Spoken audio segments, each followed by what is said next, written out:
Hey, Cody, know what we haven't talked about in a while?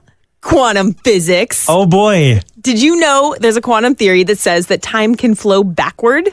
I mean, I'm fine talking about quantum physics anytime it involves explaining how time travel might actually be a thing. Totally. Although it probably won't be for us. Oh. It's just quantum-y. But it might be, and that's why this is exciting science. Definitely. So like we've talked about on this podcast before, quantum physics throws all the rules of classical physics out the window.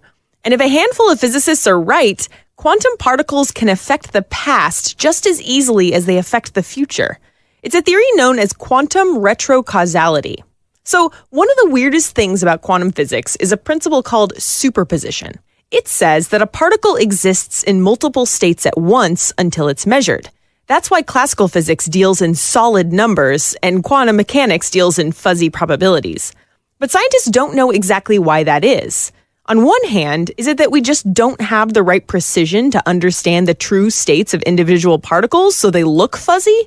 Or on the other hand, is it just the way the quantum world is that everything is fuzzy until it's measured? In other words, what if the quantum world is hanging out in superposition? In 2012, a physicist named Hugh Price said that if that's really the case, then it opens the door to some interesting possibilities.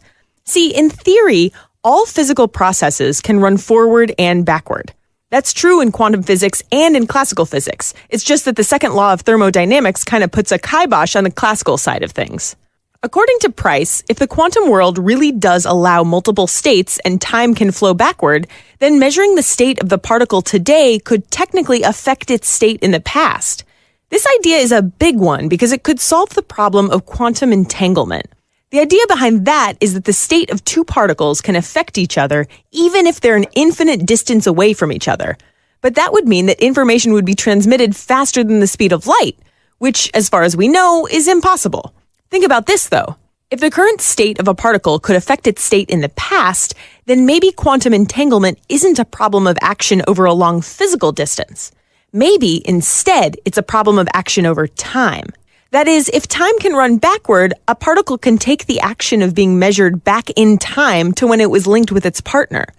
Trading faster than light travel for time travel doesn't sound like much of an improvement, but when it comes to the rules of quantum physics, it solves a lot of problems. This is admittedly a pretty fringe idea in the physics world, and it does come with caveats.